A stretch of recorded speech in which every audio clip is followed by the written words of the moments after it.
Evening all. We're going to do two sections tonight, a post-match and then an embargoed pre-match for the game on Sunday. Who wants to get us started? Gary? Congratulations. Potentially bad news though first. Cole Palmer appeared to be having problems as he came off the pitch. He touched his right hamstring. Had a review, didn't look very happy on the way off as well. What can you tell us? No, first of all, thanks. No, Cole, yeah, he felt something, but he looks fine. They already check him. He looks fine. He looks okay. So hopefully it's not any problem, and he can be available for Sunday game.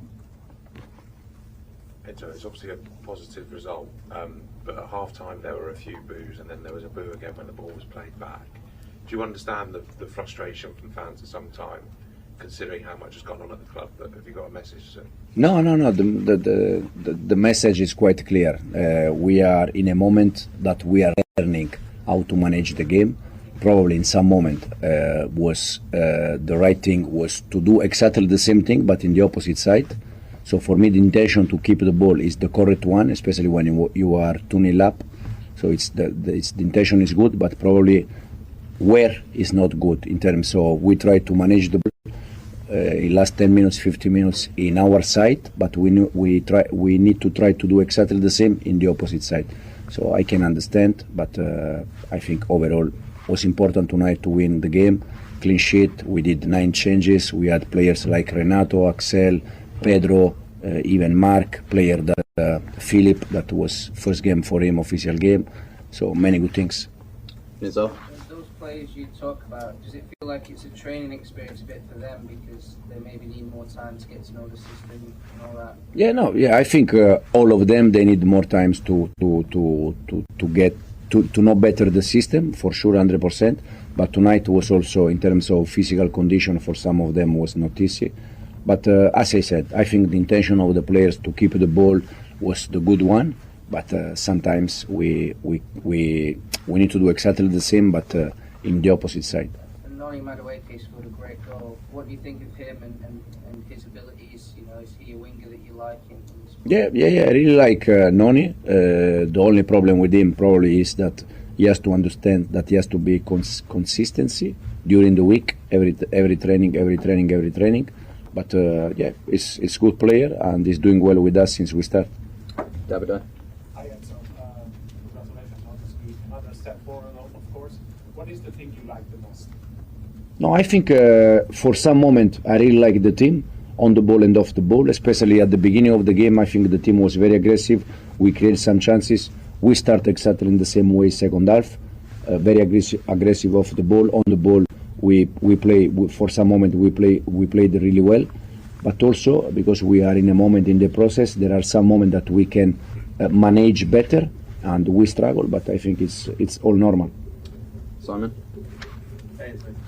Just back to Noni, is he definitely going to be staying at Chelsea? Because there's a lot of talk of him perhaps being targeted by another club.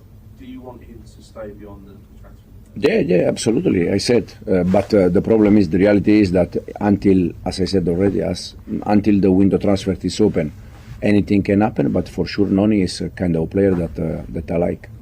And have you had to talk to him? Because of course, Pedro Neto has come in. You started him on the right in Noni's position. Have you had chats with him about? Yeah, we have. I said we have so many games that at the end, if it's not today, will be the next one. If it's not the next one, will be the other one. We have so many games, and the important thing, as I said, for Noni, I like him. He's doing well since we start with us.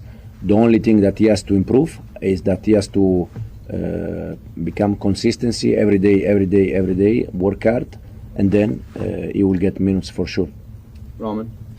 Enzo, Cole Palmer, what did you make of him playing as a 9, and will we see him a lot more playing as a number 9 or false 9?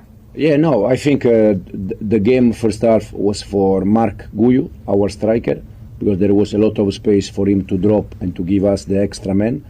He struggled a little bit, so the intention with Cole was to give him minutes as a number 9, but he had to behave as a midfielder.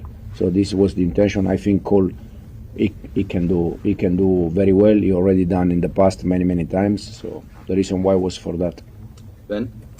So when Mark Guy came off following that unfortunate miss, you seemed to have a hug and a smile for him. What did you say? No, I just said him that probably doesn't like easy goal. He likes difficult goal, but it's for me it's all normal. He's very young. He's 2006. He's the youngest one of the squad. But the way he works off the ball, he run a lot, he press, and doesn't matter. He's going to score for sure. Jacob? Enzo, you talked about Noni needing to be more consistent. Is that the same for Mudryk? Because he looked like he had some good moments tonight and then some kind of more frustrating. Yeah, but I think this is Misha, this is Mudryk. In terms of not only tonight, I think a little bit since he joined the club, I think he had some good moment and then some moment. It's like, I don't know how to say in English, but it's like a tack. When he has the ball, it's like tack. You don't know if it's one thing or the other thing. And I think this is Misha in the moment that, as you said, he become more consistency. He can give one step forward. It's been like that. It's been like that ever since he came here. As you said, that it never feels like it's going to change. One good thing and one bad thing. We're gonna try to help him to change. I think if he has to understand that we're gonna bring him the ball there in the last third, and when he's there, taking the right decision. Because for me, most of the mistake from Misha, it's not about quality or technical mistake. It's about the choice. Sometimes he has to play, and he try to do something different, and will lose the ball. Sometimes he has to go 1v1, and it's about decision maker. But hopefully we can help him, and he can improve that. We'll do two more. Second row. Hi Enzo, it's been a great start to your Chelsea career, first win today. But I want to talk about more important subjects. What's life been like living in London? Have you settled in yet? Have you found a nice bar, club nearby? What's life been like? No, I'm living next to the training ground, 2 minutes, 3 minutes. But it's very easy from house to the training ground. The area where we stay with the training ground and the house is fantastic. It's very quiet. But yeah, I spend most of the day at the training ground. That is fantastic. Have you done any sightseeing or nothing like that? Say again? Have you done any sightseeing? Have you gone into London, Big Ben? Not yet. Not yet. Soon come. Mike, to finish as well. Back to football, if I may. You dominated long periods of the game, and yet in the last 10 minutes, Servette had several chances to score. Were you a bit concerned that you almost blew your advantage in the last 10 minutes? Yeah. I was a bit worried. I think the last 10 minutes we played a little bit with the fire, because, as I said, we could manage the game completely in different way. But I suspected, because we are in a moment that we are learning things. So I think was at the end was a good thing, because we didn't concede, but from there we can learn. And then we'll do a preview for Sunday's game, which is embargoed until 1 o'clock tomorrow.